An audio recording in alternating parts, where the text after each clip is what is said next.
रहमान रहीम अस्सलाम वालेकुम student. Tenth class का की मैथ है का एक्सरसाइज है 17.1 और 17.1 का पहला क्वेश्चन है right the following set in tabular form. Right the following set in set को लिखें इन टेबुलर फॉर्म और टेबुलर फॉर्म में लिखें।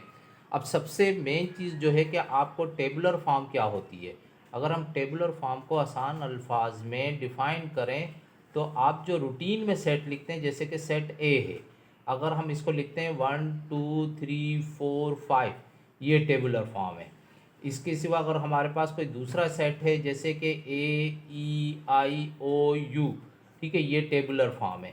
सी सेट आ गया हमारे पास 1 3 5 7 9, ठीक है, ये डैश डैश सो ऑन, मतलब ये कंटिन्यू है। इनफाइनाइट सेट जो हो जाते हैं कंटिन्यू, तो ये टेबुलर फॉर्म हो जाते हैं। अब सबसे पहला जो सेट है वो आपका क्या है कि सेट ए, जो जो पहला क्वेश्चन है set A, set of all integers between -3 and 3। अब इंटीजर्स जो हैं आपका z से हम रिप्रेजेंट करते हैं। अब वो बोल रहा है -3 और 3 के दरमियान अगर हम इसका सेट बनाते हैं, देखो ये लिखते हैं -3 -2 -1 0 1 2 और 3। अब इसका जो सबसे मेन चीज़ है वो क्या है, बिटवीन -3 और 3। तो इसका मतलब ये -3 और 3 नहीं आएगा, बिटवीन बोल रहा है। तो ये सेट बन जाएगा A = -2 -1 0 1 2। ये इसका जवाब बन जाएगा। हम -3 और 3 को काउंट नहीं करेंगे इसलिए बिटवीन यूज़ कर रहा है। अब दूसरा आपके पास जो सवाल आ जाता है वो आपका बी है, सेट ऑफ कंपोजिट नंबर। अब कंपोजिट नंबर वो नंबर होते हैं जो कि अपने टेबल के सिवा दूसरे टेबल में से भी डिवाइड हों। जैसे कि आपके पास ये समझो आपका उसका प्राइम नंबर के अपोजिट हो गए। अब कंपोजिट नंबर क्या बोल रहा है कि लेस देन 11। अब कंपोजिट नंबर लेस देन 11 की बात कर रहे हैं। देखो 1 जो है अपने टेबल में आता है, 2 अपने एक 1 में आता है और 2 में आता है, 3 भी 3 के टेबल में आएगा। 4 जो है ये आपका 4 जो है 2 के टेबल में आएगा और 4 के टेबल में आएगा। 5 1 और 5 के टेबल में आएगा। 6 जो है 1 2 3 के टेबल में आएगा। 7 जो है 1 और आपका 7 के टेबल में आएगा। 8 जो है आपका 1 है 2 है 4 है 8 है, इसके टेबल में आएगा। 9 है इसी तरह से आपका 1 आएगा 3 आएगा और 9 के टेबल में आएगा। जो जो डिजिट 1 के और अपने टेबल में आते हैं वो कंपोजिट नहीं होते हैं, वो कंपोजिट नहीं होंगे। तो हम इन नंबर्स को काट देंगे, जैसे ये 1 और 3 है, ये 1 और 2 है, ठीक है, तो ये भी कंपोजिट नहीं होंगे। तो कंपोजिट नंबर कौन से हो जाएंगे हमारे पास, वो हो जाएंगे, अगर हम इसका सेट टेबुलर फॉर्म में लिखते हैं तो हमारे पास कौन से हो जाएंगे, 4 हो जाएगा, इसलिए कि वो 2 1 2 और 4 के टेबल में आ रहा है। 6 हो जाएगा, 1 2 3 के टेबल में आ रहा है। 8 हो जाएगा, इसी तरह से 9 हो जाएगा, 1 3 और 9 के टेबल में आ रहा है। और आपका 10 हो जाएगा। लेस देन 11 लिखें तो इसका मतलब बस हम ये 10 तक लिखेंगे। अच्छा, इसके बाद हमारे पास जो एक और ये आ गया, सी आ गया। अच्छा, अब ये जो सी सेट है ये थोड़ा सा डिफरेंट है, ये वर्ड्स में लिखे हुए थे और ये लिखे हुए हैं आपका दूसरी फॉर्म में लिखे हुए हैं। अगर हम इसको पढ़ेंगे तो हम इसको कैसे पढ़ते हैं, C = ब्रैकेट x, ये लाइन सच दैट x, ये जो ई इस तरह से बनाते हैं बिलोंग टू p, जो है ये प्राइम नंबर, p क्या है, प्राइम नंबर के लिए यूज़ हो रहा है, ठीक है। अभी हम बताते हैं प्राइम नंबर क्या है, p, और ये निशान जो है एंड।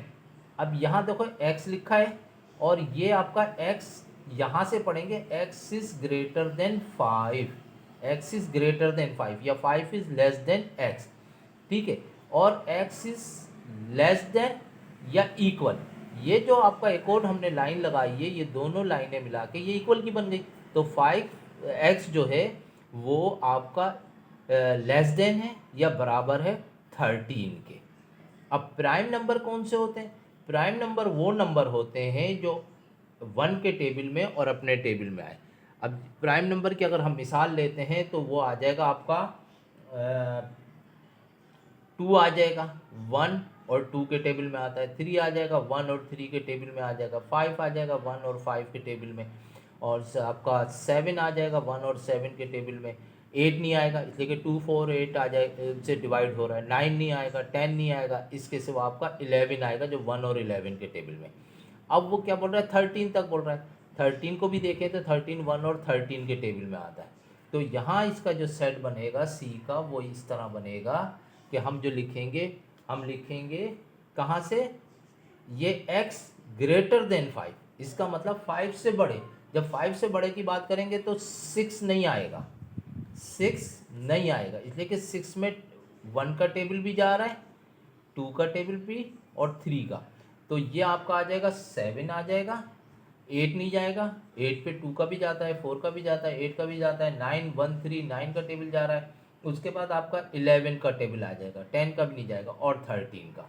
तो ये आपका सेट कंप्लीट हो गया। 13 इस वजह से आ रहा है कि x इज इक्वल टू 13 आ रहा है। अच्छा, इसके बाद जो आपके पास क्वेश्चन है वो है डी। अब इसमें जो लिखा हुआ है y, अगर हम y की बात करते हैं तो y जो है, अब देखो ये किस तरह लिखा हुआ है, y सच दैट y, ये हमने इसको ब्रैकेट बनाया, ये d बना दिया, y सच दैट y, ये क्या है, बिलोंग टू, o क्या है, ऑड नंबर, o क्या है, ऑड नंबर है। और ऑड नंबर तो आपको मालूम है जो 1 3 5 7 9 जिनके पेयर नहीं बनते। And y is greater than 7, y जो 7 से बड़ा हो, और y इज लेस देन 17। ठीक है, अब हम इसका जब सेट बनाने जाएंगे d का, तो d में क्या बनेगा हमारे पास, y इज ग्रेटर देन 7, 7 से ग्रेटर का मतलब है 8 तो आपका ऑड नंबर में नहीं आता, इसका मतलब 9 आ जाएगा, 11 आ जाएगा, 13 आ जाएगा और आपका 15 आ जाएगा, इसलिए कि y इज लेस देन 17 बोल रहा है। जब y इज लेस देन 17 बोल रहा है तो इसका मतलब लेस का मतलब है 17 नहीं आएगा, आपका 9 11 13 15 ये आपका आ जाएगा। अच्छा, उसके बाद आपके पास एक आ जाता है ई में जो है आपका दिया हुआ है z such that z belong to rational number, real number, and z square is equal to 121।